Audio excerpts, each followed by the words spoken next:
Nos hemos ido acostumbrando a hablar sin saber demasiado, claro está, por eso hay que ser muy cuidadosos de temas vinculados a la economía. ¿Por qué uno dice sin saber demasiado? Porque uno puede ir leyendo e informándose y además uno puede vivir los vaivenes de la economía en la doméstica, ¿no? En el bolsillo, en la heladera, en el supermercado.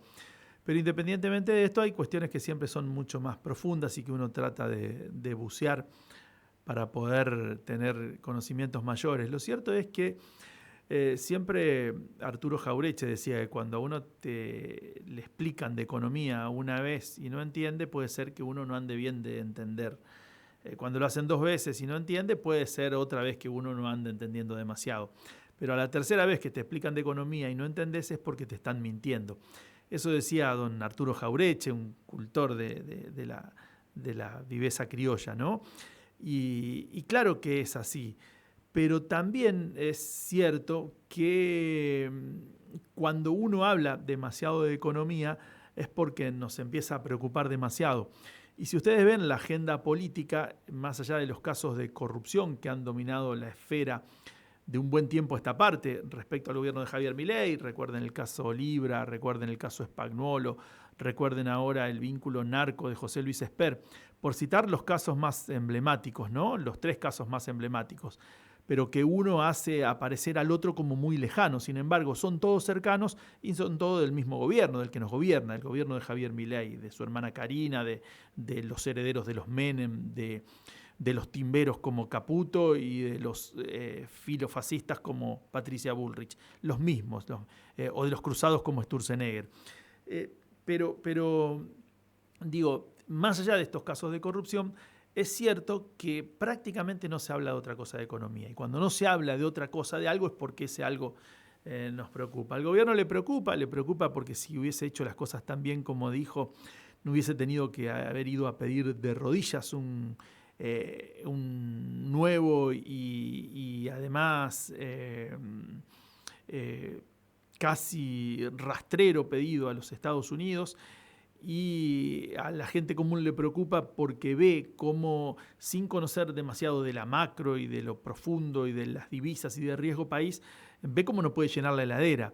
Y después quienes sí son más expertos, si se quiere, o más dominadores del universo, claramente advierten que de esta manera, con el despilfarro de cada uno de los créditos que el gobierno ha pedido, ya sea al Fondo Monetario Internacional, a la banca financiera internacional, al Tesoro de los Estados Unidos, a los organismos de crédito europeos, todo el dinero, si bien ha sido a distintos organismos solicitado, ha tenido el mismo destino.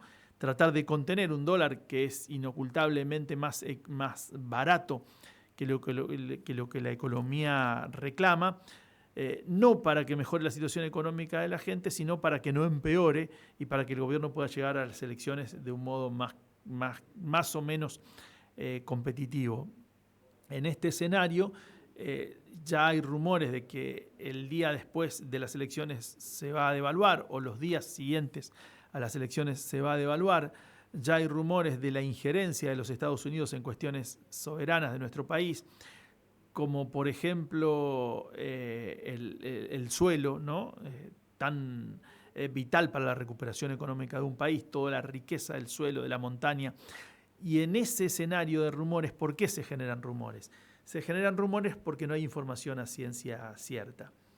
Esta cuestión que suena casi desopilante para el que pueda entender mucho de economía, para el que pueda entender poco y para el que pueda entender nada, que es que Estados Unidos compre pesos para hacer este salvataje, a uno le permite presumir, ya por experiencia, ni siquiera por conocimiento, que detrás de esto están unos sinvergüenzas que hacen negocios financieros, que entienden que la economía del país o de un país, sobre todo un país del patio de los Estados Unidos, como se suele decir, es solamente un lugar en donde hay sitio para la timba financiera.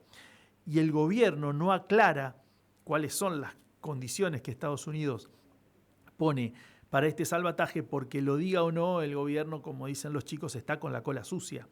El gobierno no puede admitir lo que le ha prometido a Estados Unidos a cambio de este salvataje que en realidad es una aspirina para un enfermo de cáncer. No se crean que es una solución definitiva y no lo puede admitir porque si lo admitiese, en realidad estaría admitiendo también que con la entrega de esta última carta también está entregando el último ápice de soberanía en una sociedad que, contrariamente a lo que se puedan imaginar los Toto Caputo, los traders y los de la timba financiera, es una sociedad que tiene un gen profundamente anti-norteamericano.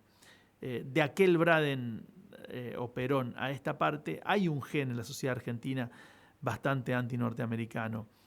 Y uno de los elementos que acaso va a jugar, seguramente no como principal, porque lo principal siempre es el bolsillo de cara a los comicios, pero sí en una suerte de clase media más vinculada a un sentimiento todavía soberano o, si se quiere, patriótico, va a imperar la idea de la entrega total de la soberanía.